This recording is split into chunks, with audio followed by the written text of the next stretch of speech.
introduction myself.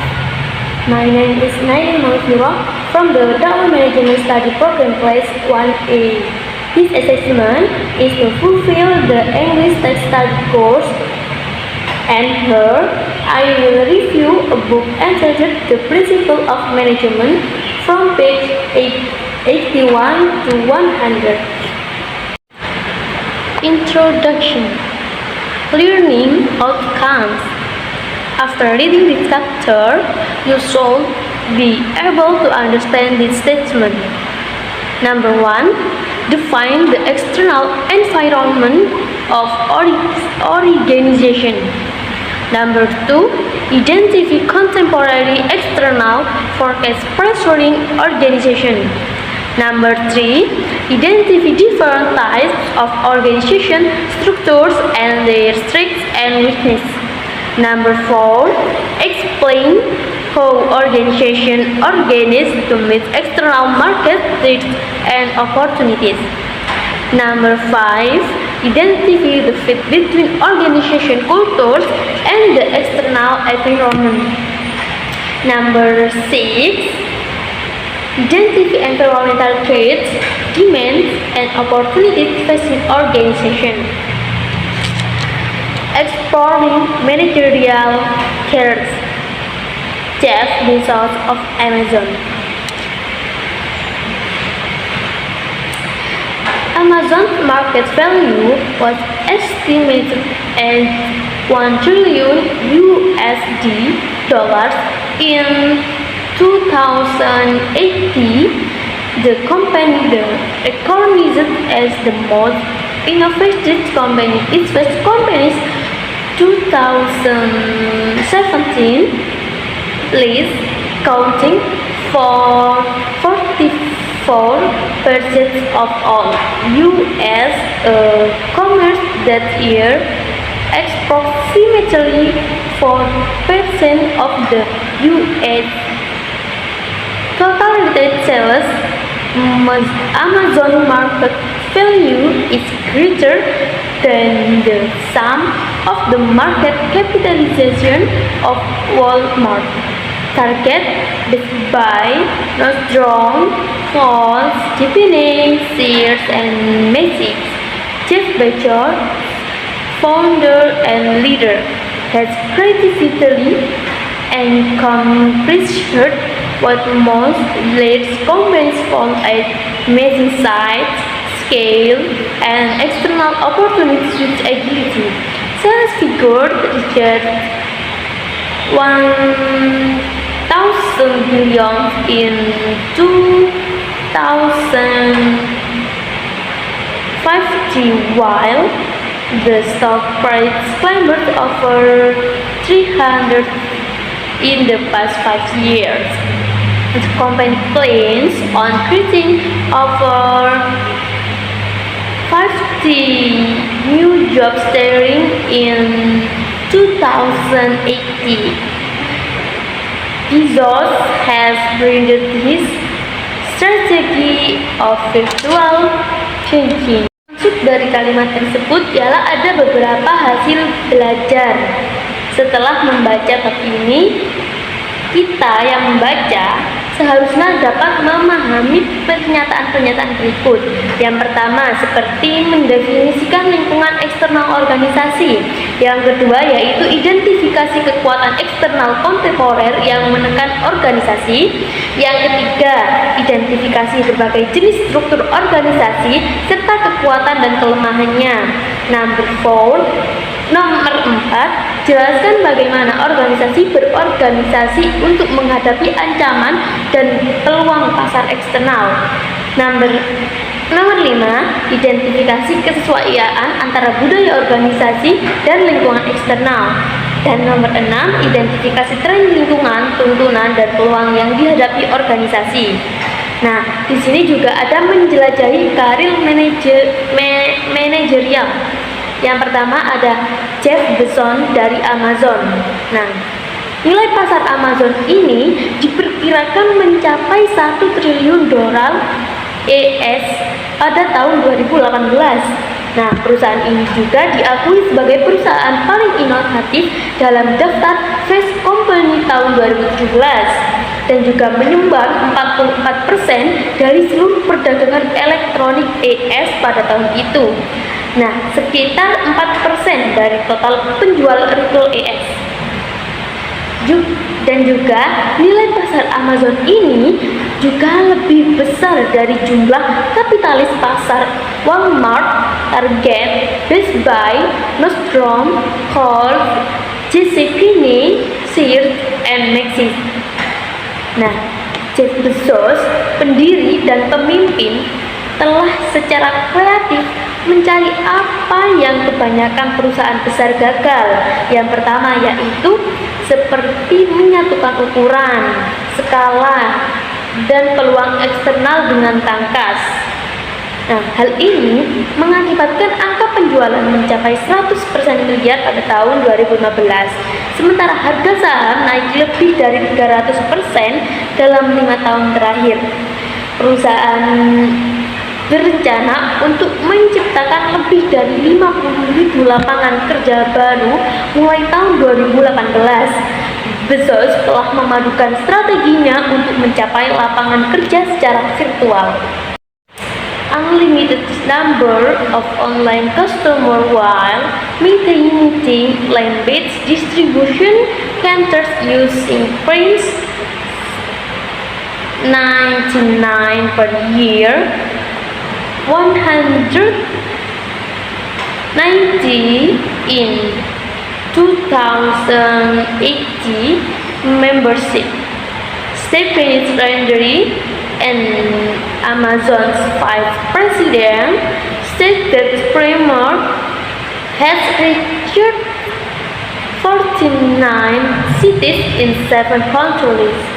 Over 100 million people in 2080 subscribed to the Prime service.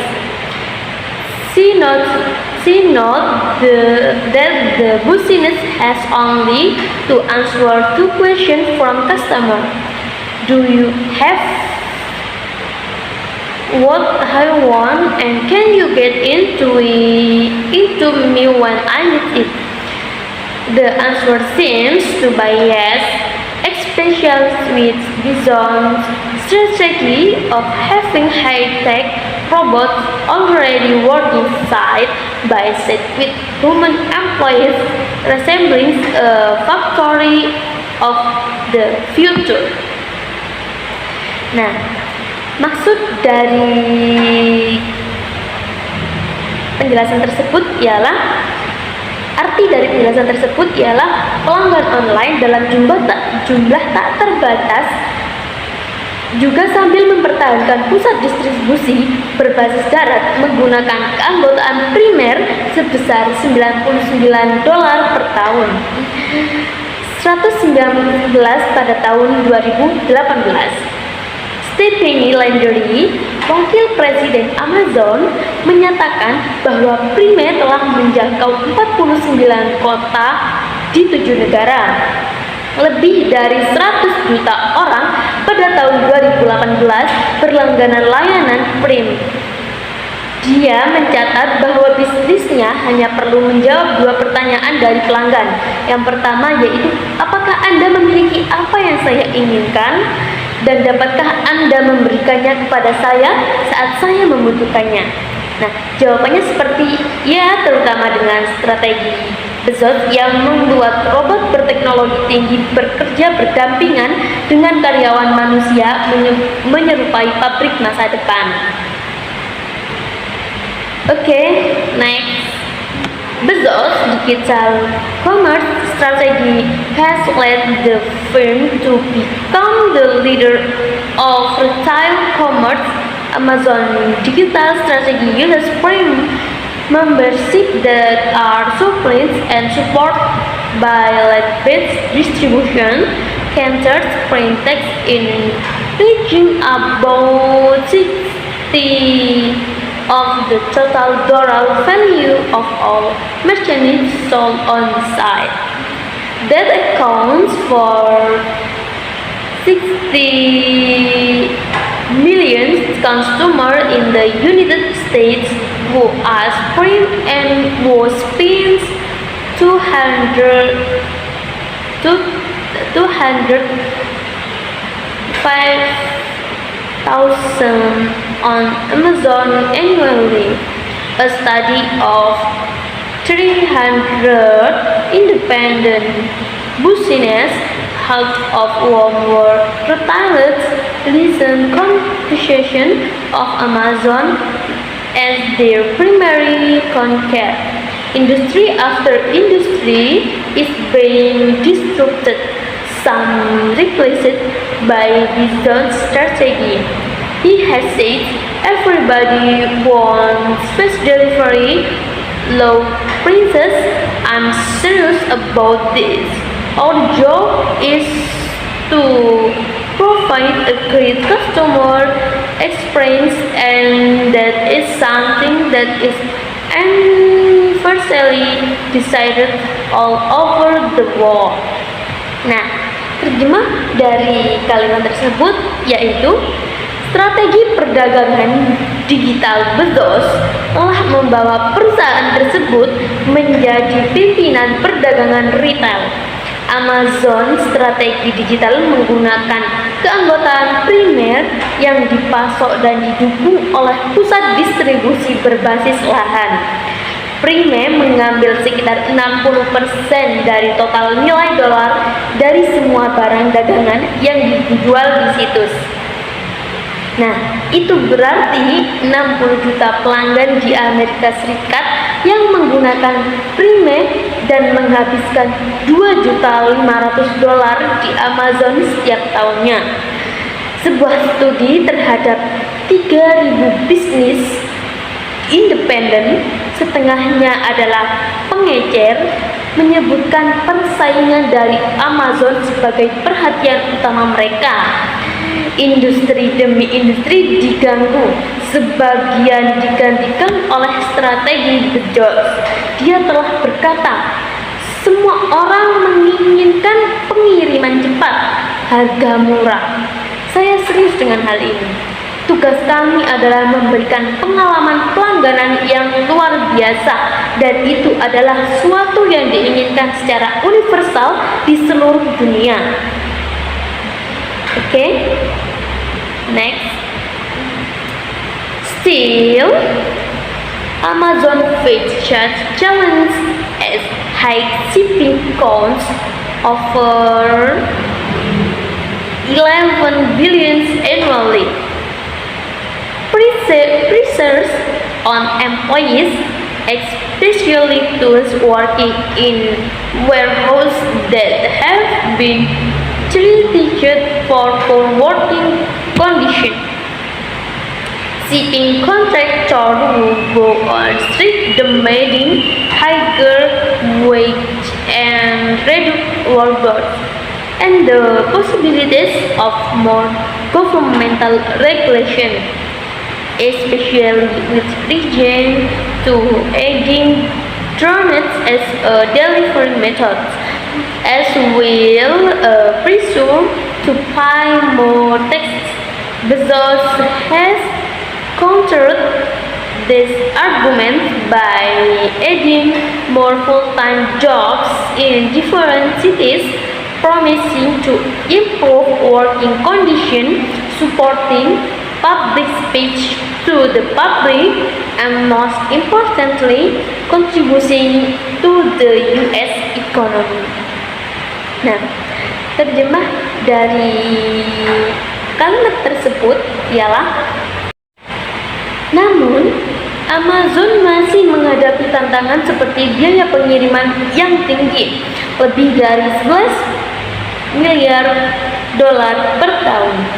Tekanan terhadap karyawan, terutama mereka yang bekerja di gudang dan dikritik karena kondisi kerja yang buruk, kontraktor pengiriman yang melakukan pemogokan untuk menuntut upah yang lebih tinggi dari perburuan beban kerja, dan kemungkinan peraturan pemerintah yang lebih banyak, terutama terkait pada penambahan drone sebagai metode pengiriman, serta tekanan untuk membayar pajak lebih banyak.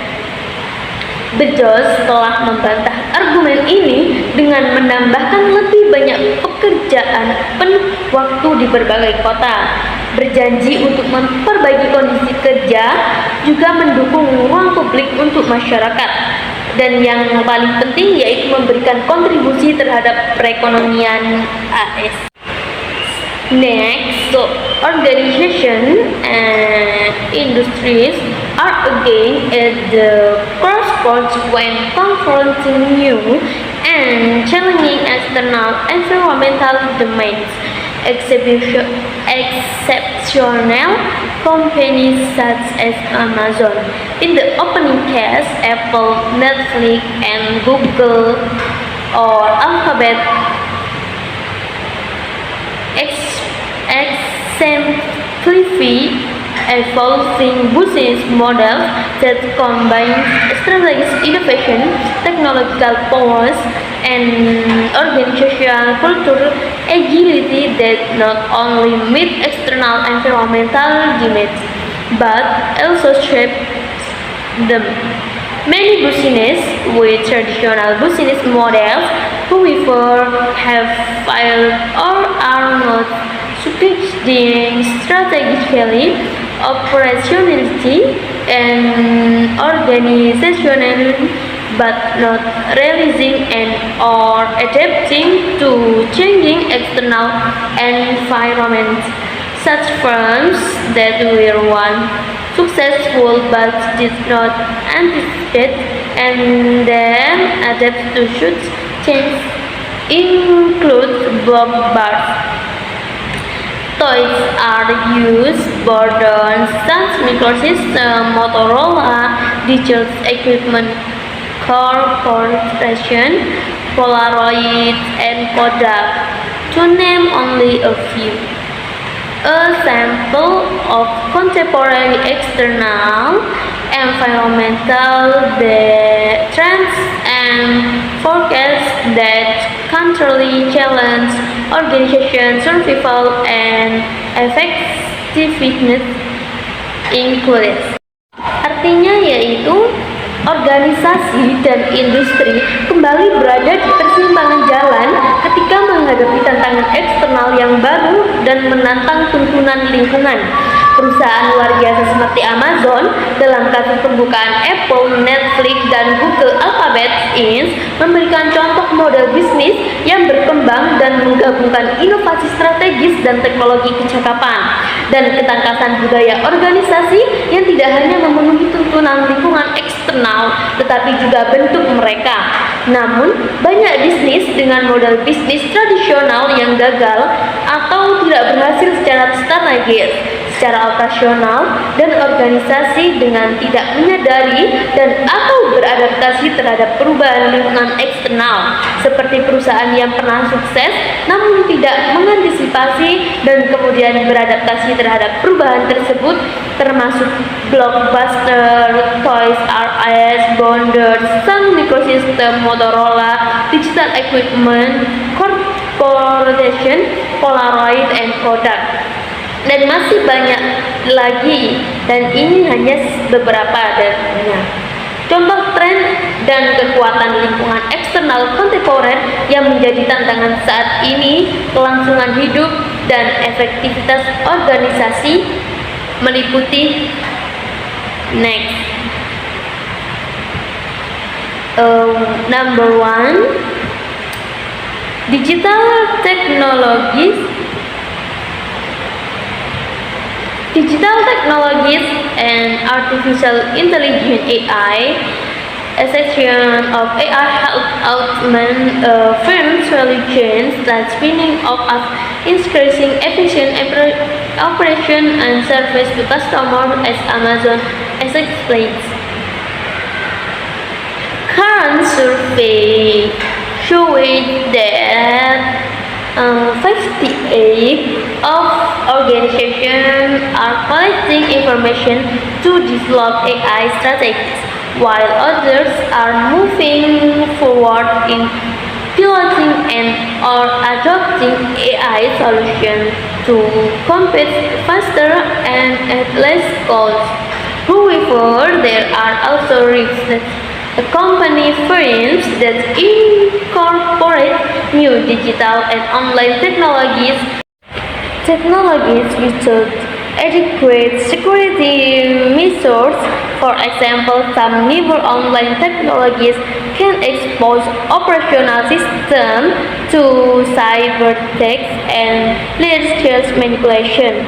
Hacking is now both an illegal and ongoing profession for those who are able to paralyze organizations from accessing their data. Unless they pay a ransom. While hacking is not new, it's more widespread and lethal, to the point of even threatening national security. Emerging evidence from the U.S. presidential election between Donald Trump and Hillary Clinton suggests that national hacker events online U.S. election process the future of most business is using some type of digital and AI technologies. Artinya yaitu teknologi digital dan kecerdasan buatan AI, yaitu perluasan AI membantu mensurvei saat ini menunjukkan bahwa 59% organisasi mengumpulkan informasi untuk mengembangkan strategi AI. Sementara organisasi lainnya mulai melakukan uji coba dan atau mengadopsi solusi AI untuk bersaing lebih cepat dan dengan biaya lebih rendah. Namun, ada juga resiko yang menyertai perusahaan yang menerapkan teknologi digital dan online baru tanpa langkah-langkah keamanan yang memadai. Misalnya, beberapa teknologi online terbaru dapat membuat sistem operasional terkena serangan cyber dan manipulasi skala besar. Hacking kini menjadi profesi ilegal dan berkelanjutan bagi mereka yang mampu melumpuhkan organisasi yang mengakses data mereka, kecuali mereka membayar uang tebusan. Meskipun peretasan bukanlah hal baru, peretasan ini lebih luas dan mematikan, bahkan sampai mengancam keamanan nasional. Bukti yang muncul dari pemilihan presiden AS antara Donald Trump dan Hillary Clinton menunjukkan bahwa peretas internasional memengaruhi aktivitas online AS. Proses pemilu, namun masa depan sebagian besar bisnis masih menggunakan beberapa jenis teknologi digital dan AI. Selanjutnya, number 2, the advent of blockchain technologies that are interrupting new industry practice. Blockchain is not a single technology, it is an architecture that allows disparate users to make transactions and creates an unreadable record of those transactions. It is a public electronic ledger similar to the relational database that can be openly shared among disparate users and that creates an incredible record of their transaction at one time stamped and live to the previous one. This technological intervention will continue to affect almost every business process, from procurement to legal management. The banking industry is already using it. It increases speed, security, and accuracy of transaction. Artinya yaitu munculnya teknologi blockchain yang mengganggu praktik industri baru. Blockchain bukanlah sebuah teknologi tunggal, ini adalah sebuah arsitektur yang memungkinkan pengguna yang berbeda untuk melakukan transaksi dan kemudian menciptakan catatan transaksi tersebut yang tidak dapat diubah. Ini adalah buku besar elektronik publik yang mirip yang mirip dengan database relasional yang dapat dibagikan secara terbuka di antara pengguna yang berbeda dan yang menciptakan catatan transaksi mereka yang tidak dapat diubah. Masing-masing diberi stempel waktu dan ditautkan ke transaksi sebelumnya. Penemuan teknologi ini akan terus memengaruhi hampir setiap proses bisnis, mulai dari penggadaan hingga manajemen hukum. Industri perbankan sudah menggunakannya. Hal ini meningkatkan. Selanjutnya yaitu number 3, sharing economy, cultural, and economic value, ethical business models that use information technologies to gain competitive advantage. Companies such as Airbnb and Uber have ushered in new business models that have already disrupted real estate, hotel, taxi, and other industries, taking out the middle layer of management in transaction to increase efficiency and customer satisfaction while cutting costs through the use of information and social media technologies will continue. This trend has already had both positive and disruptive effects on companies. Many customers are likely benefit business with outdated and innovative business models have either failed or struggled to adapt. Artinya yaitu kecepatan, keamanan, dan keakuratan transaksi model bisnis nilai tambah budaya dan ekonomi berbagai menggunakan teknologi informasi untuk mendapatkan keunggulan kompetitif. Perusahaan seperti Airbnb dan Uber telah memperkenalkan model bisnis baru yang telah mendisrupsi industri real estate, hotel, taksi, dan lainnya, mengambil alih manajemen lapisan tengah dan transaksi untuk meningkatkan efisiensi dan kepuasan pelanggan sekaligus memangkas biaya melalui penggunaan teknologi informasi dan media sosial akan terus berlanjut. Tren ini telah menimbulkan positif dan mengganggu bagi perusahaan. Banyak pelanggan yang mungkin mendapatkan manfaat bisnis dengan model bisnis yang ketinggalan zaman dan tidak efektif telah gagal dan kesulitan beradaptasi. Next, number 4. Shift in learning and learning credentials, identifying, screening, and returning talent in crucial to organization and evolving crisis for the current generation. Future talent is the continued rise in higher educational institutions, tuition, studyship, and the changing nature of job. With the advent of online resource, percepting student inability to pay credit back crisis and opportunity for traditional higher educational institution, while backlogs there remain and recruitment for many companies hiring needs high level talent. Online resources such as Khan Academy, Udacity, and courses are gaining recognition and legitimacy toward providing financially challenged student opportunities for entry-level jobs. While many high-skilled students of professional may not presently be included in this trend, companies seeking to pay lower wage while offering flexible working conditions are attracting students.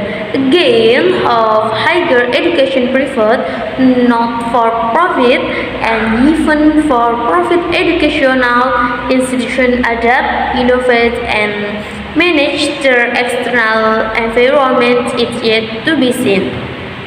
Nah, artinya ialah Pergeseran dalam pembelajaran dan kredensial pembelajaran, mengidentifikasi, merekrut, dan mempertahankan talenta sangat penting bagi organisasi. Krisis yang terus berkembang bagi generasi saat ini, talenta masa depan adalah terus meningkatkan biaya kuliah di institusi pendidikan tinggi, utang mahasiswa, dan perubahan sifat pekerjaan. Dengan munculnya sumber daya online, ketidakmampuan calon mahasiswa untuk membayar menciptakan krisis sekaligus peluang bagi institusi pendidikan tinggi tradisional. Meskipun gelar sarjana tetap menjadi persyaratan bagi banyak perusahaan yang membutuhkan pendidikan tinggi tradisional. Meskipun gelar sarjana tetap menjadi persyaratan bagi yang perusahaan membutuhkan talenta tingkat tinggi, sumber daya online seperti Khan Academy, Udacity, dan Coursera mendapatkan pengakuan dan legitimasi dalam memberikan peluang bagi siswa yang memiliki keterbatasan finansial untuk mendapatkan pekerjaan tingkat pemula. Meskipun banyak pelajar dan profesional berketerampilan tinggi saat ini mungkin tidak termasuk dalam tren ini. Perusahaan yang berupaya membayar upah lebih rendah sambil menawarkan kondisi kerja yang fleksibel telah menarik minat pelajar. Sekali lagi, bagaimana pendidikan tinggi swasta, nirlaba, dan bahkan pendidikan nirlaba lembaga-lembaga yang beradaptasi, berinovasi, dan mengelola lingkungan eksternalnya masih belum terlihat. Oke, next. Number 5. Ethics, corporate social responsibility, and sustainability, corruption, lying, and fraud have been and continue to be part of the landscape of governments and public and private sector cooperation. However, public awareness through social and online media has awakened consumer and corporation to the impending dangers and drawbacks of illegal and unethical activities for certain large corporations and external environmental problems created in part by humans, such as pollution and climate change, pressure companies to be responsible to their share of the costs associated with the problems. Artinya yaitu etika, tanggung jawab sosial perusahaan atau CSR, dan berkelanjutan. Korupsi, kebohongan, dan penipuan telah terus menjadi bagian dari pemerintah, perusahaan publik, dan swasta. Namun, kesadaran masyarakat melalui media sosial dan online telah menyadarkan konsumen dan perusahaan akan bahaya dan kerugian yang akan terjadi akibat aktivitas ilegal dan tidak etis yang dilakukan oleh perusahaan besar tertentu, dan permasalahan lingkungan eksternal yang sebagian disebabkan oleh manusia seperti polusi dan perubahan iklim. Oke, next. This small sample of powerful external force illustrates the consuming pressure companies counter to the innovative in their industries. Basic theories, concepts, and principles are presented in this chapter to help explain elements in external environments and how organizations and corporations can organize and are organizing to survive and they're in the 21st century. Artinya yaitu menekan perusahaan untuk bertanggung jawab atas biaya yang terkait dengan permasalahan ini. Contoh kecil dari kekuatan eksternal yang kuat ini menggambarkan tekanan yang terus-menerus dihadapi perusahaan untuk berinovasi dalam industri mereka. Teori, konsep, dan prinsip dasar disajikan dalam bab ini untuk membantu menjelaskan elemen lingkungan eksternal dan bagian organisasi dan perusahaan dapat berorganisasi dan perorganisasian ini bertahan dan berkembang di abad ke-21.